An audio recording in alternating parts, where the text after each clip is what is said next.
Hello, this is Oscar Fernandez from CDTI, the Spanish Innovation Agency, and I'm going to explain the main funding conditions and the process if you would like to submit your project application to the Eureka Lightweighting Material Call.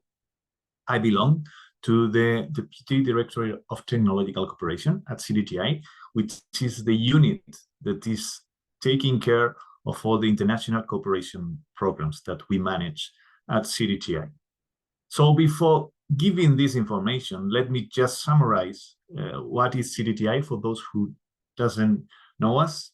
We are the public Spanish innovation agency. It was founded a long time ago, so we have a lot of experience, and we belong today to the Ministry of Science, Innovation, and Universities. The main goal of the agency is to improve the technological level of Spanish industry. And one of the ways we do it is by supporting R&D projects through our funding mechanism. In the case of CDTI, we are around 350 people in charge of achieving this goal. And all of us are at Madrid. We don't have any regional branches, but we have delegates around the world.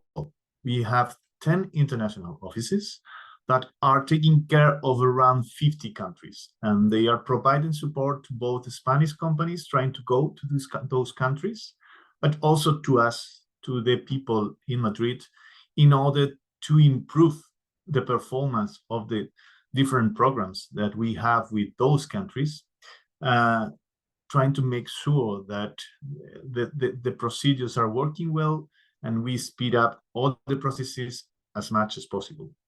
Along with these people, we also have cooperation agreements with the regional innovation agencies in Spain. There are several in each of the regions. So we have agreements with them in order to try to find synergies in both of the advisory services, but also the funding tools we have. So one of the things we do, as I said, is that we fund R&D projects. Some of them are international projects, and we have a specific funding tool for Eureka projects. So for this lightweighting materials call, we are going to use this funding tool that we have at CDTI. And the first and main message is that we have enough money for all the good projects. Why? Because we don't use a specific budget for this topic. We use our general budget. The general budget is around 1 billion. This is 1,000 million euros per year.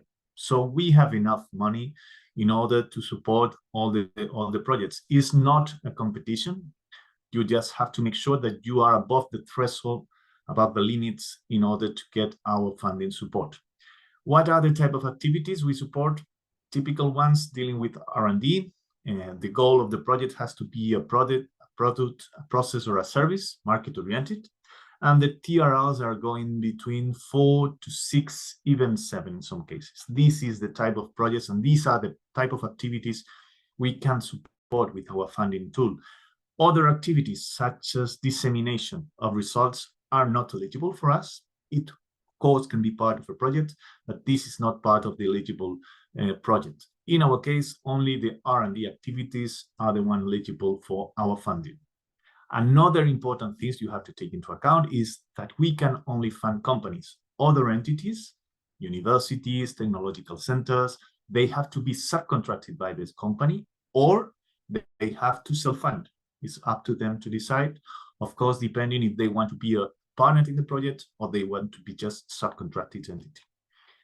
There is a limit in terms of the budget because we have a minimum amount of money that we are going to support, and is 175,000 euros. So projects that are below the threshold are not eligible for us because we want to have some kind of big proposals, or at least medium proposals, to be supported by our side. And the duration of the project has to be between 1 year to 3 years, which is also very in line with the funding, with the Eureka call that we are talking about. The tool we use, the specific tool we use, is a credit. Is a credit up to 85% of this eligible budget, of these R&D activities, where we apply an interest rate of Euribor 1 year. But not all the money has to be paid back. part of the money has not to be reimbursed. So it's some kind of a grant, let's say, and it goes between 1/3, 1/4 of the budget.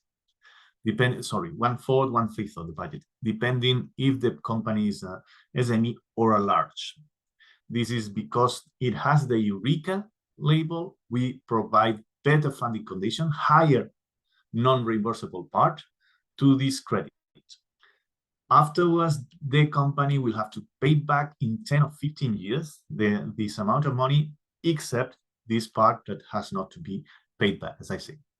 If the company wants to get some money in advance, it is possible to do it, 35% without any additional guarantee. But if they want to get additional money to this advance, we have to then go and check some guarantees. But in principle, this 35 is free of any guarantees. These are the main funding conditions in Spain. And now I would like to explain a little bit about the procedure. So if you are participating in a proposal that has to be or would like to be submitted to this material call, of course, the main partner, we have to start the process in the Eureka IT portal in Smart Simple. But in parallel, the Spanish partner or the Spanish consortium, if there are several partners, one of them, they have to submit also the application through our portal, through the CDTI portal, because we need to have this formal registration also in our portal. So at the same time, this is by the deadline on the 25th of September, we will have to receive not only the application in Eureka, but also the application at CDTI. When we receive this, we will check the eligibility according to the Eureka criteria that you all know, because it's also available in the call text. We will check this eligibility, and if everything goes well, the criteria are quite easy to fulfill. We are going to generate a funding application to all the Spanish companies that has declared they would like to be funded by CDTI. So if in a project consortium there are 3 companies from Spain, we will generate 3 funding applications, and we expect them to reply by the end of October. When we receive the information on the national funding application, we will evaluate the proposal by our expert, both at financial and technological level. And we will decide if we can or cannot provide the funding to the project, to the Spanish task within the project. This evaluation will be also used to do the international evaluation. And if we are positive in both the funding decision and also if we believe that there is a good R&D project at international level, we are going to support the label. If the rest of the countries participating in the call do the same, the project will get not only the funding, but also the Eureka label, which allows, in the case of Spain, to get better funding condition than if it's only a national one. These final decisions we expect to take around March next year, but it will depend on the information and the documents that has to be provided by the applicants. Nothing else from my side. These are my contact information. So if you need something else, if you need some advice on how to prepare the proposal, I just will like to receive all your requests and answer as soon as possible. So thank you for my side, and hope you will prepare good proposal with the Spanish participation to this funding call. Thank you so much.